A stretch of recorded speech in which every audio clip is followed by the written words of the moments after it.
So hello guys, welcome back to the channel. आज हम बात करने वाले हैं इफ फॉर्मूला के बारे में। अगर आपने एक्सेल पर काम किया है या फिर आप एक्सेल पर डेली लाइफ में काम करते हैं, तो आपके लिए इफ फॉर्मूला बहुत ही इंपॉर्टेंट फॉर्मूला होगा। ये वीडियो बहुत ही डिटेल्ड वीडियो होने वाली है इफ फॉर्मूला को लेके, तो आप एंड तक बने रहिएगा। जिस तरह से आप मेरी स्क्रीन पर देख पा रहे हैं, इफ फॉर्मूला के अंदर तीन लॉजिक होते हैं, राइट। तीन तीन आर्ग्यूमेंट्स होते हैं। पहला होता है लॉजिक टेस्ट, दूसरा होता है अगर कंडीशन ट्रू आ गई तो, और तीसरा होता है अगर कंडीशन फॉल्स आ गई तो क्या होता है, राइट। तो जिस तरह आप देख पा रहे हैं, ये सिंटेक्स है इसका। अब हम चलते हैं कि एक्चुअल में अप्लाई कैसे करते हैं, हम इस पे काम कैसे करते हैं ऑफिस में, राइट। तो ये हमारा एक डेटा है, राइट। यहाँ पे टारगेट दिया हुआ है और एक्चुअल सेल्स दिया हुआ है।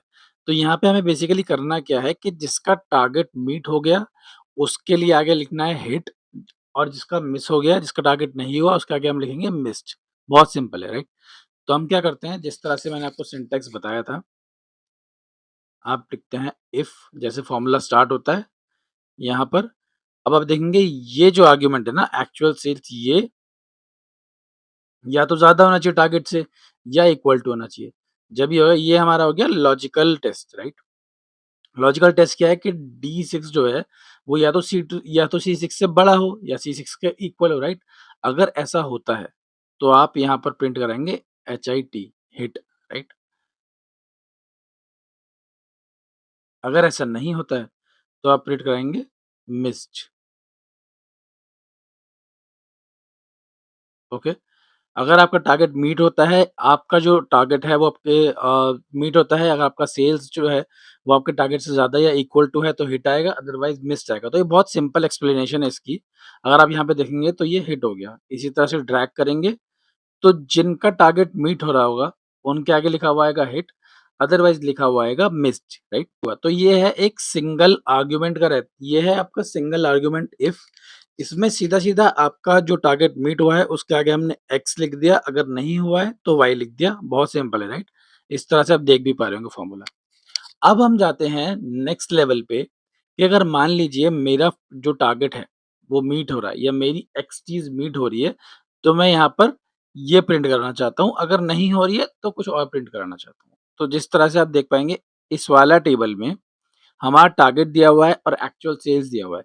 तो यहाँ पे हम लोग का टास्क क्या होगा कि अगर मान लीजिए किसी का टारगेट मीट हो जाता है, तो मीट होने के बाद जिसका भी टारगेट मीट होता है, उसको हम एडिशनल बोनस देंगे ₹10,000 का, राइट? जिसका नहीं होता है उसको नहीं देंगे।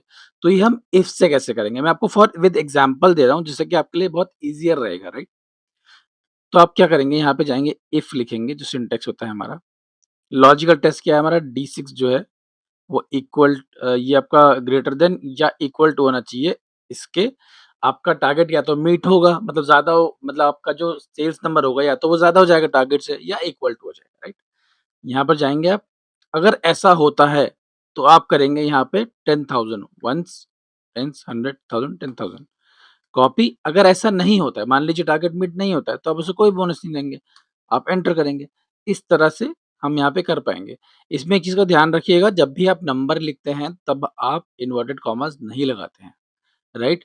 क्योंकि मैथ्स के जितनी भी चीज़ें होती हैं, एक्सेल कैलकुलेट करता है, बट स्ट्रिंग नहीं करता है। नॉर्मल अगर आप कोई अक्षर लिखते हैं, कोई शब्द लिखते हैं, तो उसे कैलकुलेट नहीं करता है, राइट? इसीलिए आप मैथ्स की जितनी भी चीज़ें होती हैं, जितने भी डिजिट्स होते हैं, उसमें आप इन्वर्टेड कॉमास नहीं लगाते हैं, ओके?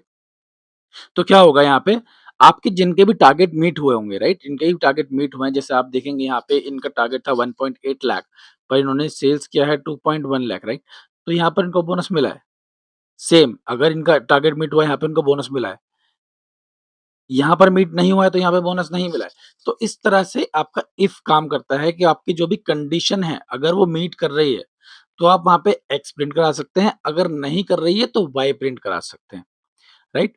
इस तरह से ये काम करता है। ये है आपका इफ था नॉर्मल, जिसमें आपने एक चीज़ मीट हुई तो आपने एक्स लिखवाया इन टेक्स्ट। ये है आपका विद नंबर्स। बट नेक्स्ट जो है आपका, वो है नेस्टेड इफ। तो यहाँ पे हम 2 से 3 कंडीशंस चेक करते हैं। अगर वो कंडीशंस मीट होती हैं, तो उनके हिसाब से हम चीज़ें लिखते हैं, और ये बहुत ही इंपॉर्टेंट है। मतलब ये नेस्टेड इफ यूजुअली लोगों को आता नहीं है। तो अब यहाँ पे हमारा क्या टास्क है कि अगर मान लीजिए आपका जो टारगेट है वो 110% से ज़्यादा है, तो आपको टाइप कराना है एक्सीडेड। अगर मान लीजिए टारगेट मीट हो रहा है तो हिट, अदरवाइज़ मिस्ड, राइट? बहुत सिंपल है। तो अगर आप यहाँ पे क्या करेंगे, आप यहाँ पे लिखेंगे इफ, ठीक है? यहाँ पे जो आपका लॉजिकल जो टेस्ट होगा वो ये रहेगा, अगर ये इससे ज़्यादा अगर ये है इसके 110% से ज़्यादा, तो 110% आप कैसे कैलकुलेट करते हैं? 0.1 ले लेते हैं, राइट? तो 1.10 ऑफ दिस अगर ये ऐसा है, तो आप यहाँ पे लिखवाएँगे क्या? Exceeded, okay? यहाँ पर अगर आपका टारगेट मीट होता है, तो आप ये प्रिंट कराएँगे, ठीक है? That is okay. लेकिन अगर नहीं मीट होता है, तो आप क्या करेंगे? तो आप एक दोबारा से इफ लगाएँगे, ठीक है? यहाँ पर अब आप क्या करेंगे कि अगर मान लीजिए आपका 110% से नीचे रह जाता है, राइट? तो पहले तो क्या सिस्टम क्या करेगा, पहले जाके देखेगा कि 110% हुआ है या नहीं हुआ है। अगर हुआ है 110% से ज़्यादा तो आपको एक्सीडेड लिख के दे देगा। लेकिन अगर नहीं हुआ है, तो वो दूसरे इफ में जाएगा एंड दूसरी कंडीशन चेक करेगा व्हिच इज़ आपका जो टारगेट आपका जो नंबर है जो आपने सेल्स किया है दैट इज़ ग्रेटर देन और equal to with the target और नॉट, राइट? यहाँ पे आप गए एंड आपने वो कंडीशन लिख दी। अगर ऐसा है, तो आप यहाँ पे लिखेंगे हिट कि आपने टारगेट हिट कर लिया, राइट? लेकिन अगर अब ये भी नहीं होता है, राइट? तो फिर आप लिखेंगे मिस्ड। मैं इसको दोबारा से एक्सप्लेन कर देता हूँ एक बार, जिससे कि आपको ये समझ में आ जाएगा ढंग से। तो हमने क्या करा, हम सबसे पहले गए ये चेक करने कि जो D6 है, वो हमारा इनके टारगेट का 110% से ज़्यादा है या नहीं है, राइट? अगर है तो एक्सीडेड आएगा, राइट? लेकिन अगर एक्सीडेड नहीं है, तो एक्सेल जाएगा दोबारा से पूरा चेक करने कि अगर नहीं है एक्सीडेड तो फिर क्या है? तो ये उसके बाद जो नेक्स्ट आर्गुमेंट है वहाँ पे जाता है। अगर आप देखेंगे तो पहला होता है हमारा लॉजिकल टेस्ट, दूसरा होता है कंडीशन मीट एंड तीसरा होता है कि अगर अगर कंडीशन मीट नहीं हुई तो क्या करेंगे, राइट? तो यहाँ पर यही है कि आपकी कंडीशन है ये, कंडीशन मीट होने पर आपका आना चाहिए ये, लेकिन अगर कंडीशन मीट नहीं हुई, तो हम जाएँगे दूसरे इफ पे, राइट? और यहाँ पे डालेंगे ये कंडीशन कि ये मीट हुआ है या नहीं हुआ है? अगर हुआ है तो हिट है, अदरवाइज़ मिस्ड है, राइट? आप यहाँ पे करेंगे एंटर, तो आपका यहाँ पे आ गया एक्सीडेड, राइट? इसको आप करेंगे ड्रैग डाउन, तो आप देखिए कि अगर मान लीजिए आपका 110% से ज़्यादा आ रहा है, तो एक्सीडेड ही लिखा हुआ आएगा। अगर टारगेट मीट आ रहा है, तो हिट लिखा हुआ आएगा, अदरवाइज़ मिस्ड लिखा हुआ आएगा। तो आपको अगर 110% चेक भी करना है कि हो रहा है या नहीं हो रहा है, तो आप यहाँ पे सिंपली एक अलग से लिख सकते हैं, right?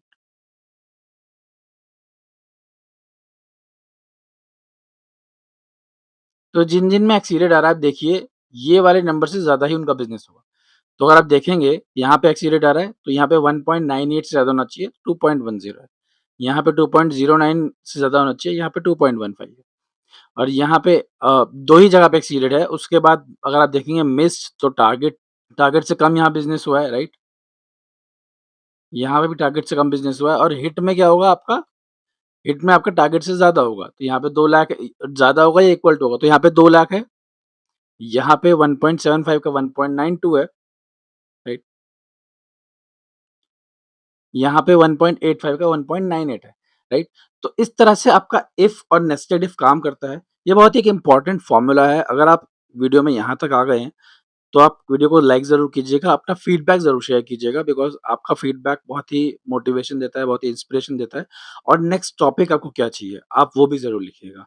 Thank you so much for watching the video.